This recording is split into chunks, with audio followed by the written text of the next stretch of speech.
Hi everybody, it's Reggie here. It's been a little while since I've done an update. I've been on holiday fighting in the sunbed wars and losing. But yeah, I've been back a little while and have done a little bit on the TMD, carrying on with that. So if we go over here, you may remember if you saw a previous video that I was thinking of putting one of the railway laser line depots in this area here, but I thought about it and changed my mind, and what I am going to do is put another fuel station in between these two tracks, make it a double fueling point there and keep the single one there. You get two of the fueling points in the Nightwing kits, so I still had that, so I've made that up and I've got it downstairs. I'm just painting it up, etc., and getting the lights fitted. But I thought putting another and a quite large engine shed or diesel depot there would be a bit too much for this area. It's not that big, so I thought I'll leave it open and make it another fueling point, and then develop the back there with the storage tanks, etc. Develop that back scene a little bit more eventually. Another thing, I went to the DMU showcase in, I think it was in Birmingham during July, and I bought one or two little bits and bobs. That forklift truck that I've painted up, and these pallets here that are 3D printed, and then you just sort of paint them up and weather them. They've got brake discs on and springs and axle boxes, etc. So just adding a little bit more detail to the to this scene here. So overall it's coming on okay, and I'll just make this loco. There are a couple more pallets there, sort of a tank and a wheel and some buffers. Like I say, they come 3D printed. Just take them off, snap them off the sprue, and detail them up as you like. And then under the baseboard, I have swapped most of the seat point motors for the Cobalt digital slow action motors. I much prefer them. They work a lot better, and it cuts down on all the wiring. I mean, there's still quite a lot of wiring there, but it takes a lot of it away. So you can imagine it's a rat's nest now. It was even worse when I had the seat motors, because you have three cables, as you'll know, going back to your controller box there, the DCC Concepts hub, which then connects it to the DCC command station. So I managed to get rid of one of those, and yet replace these point motors. So that was a good job done.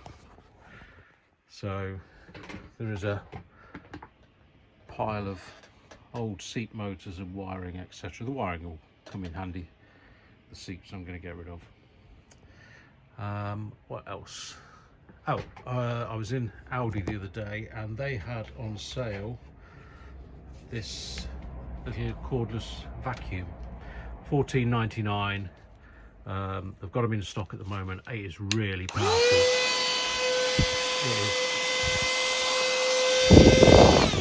It is very good. I recommend you get one if you're in the UK and you can get to an Audi. I've had a cordless vacuum up here, a Bush one I think it was, and it's absolute rubbish. But this is really good. Saves you getting a large vacuum out. So yeah, definitely well worth investing in that. It's very powerful, charges via USB. So that's that.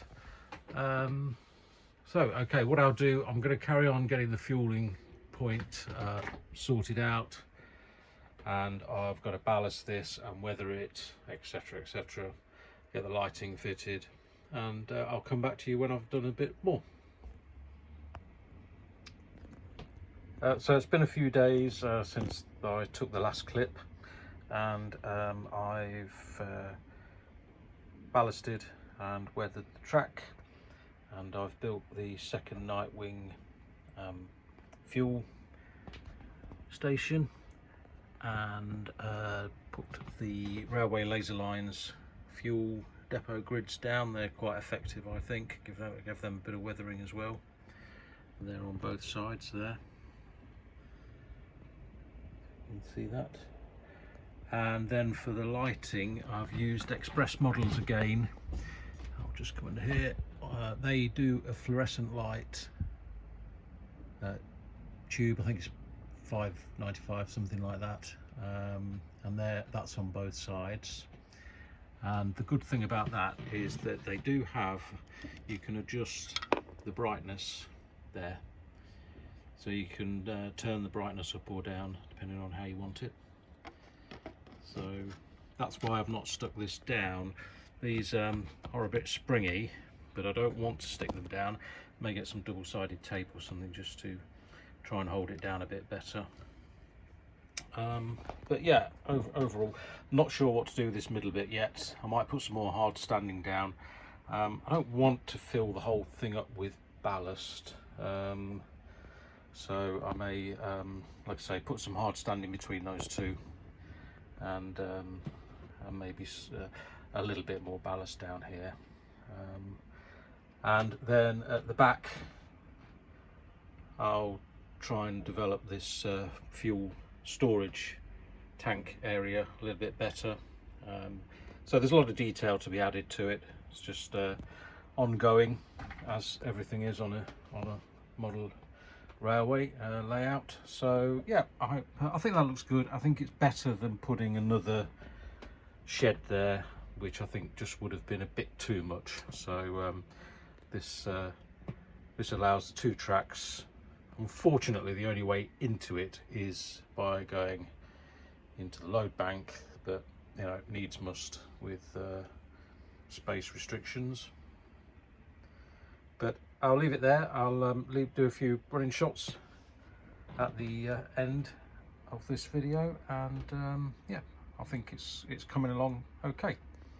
So thanks for watching. If you've got this far, thanks to all the new subscribers and existing subscribers, and anyone that comments and likes, it is appreciated. And I'll be back as soon as I can with an update again. Bye for now.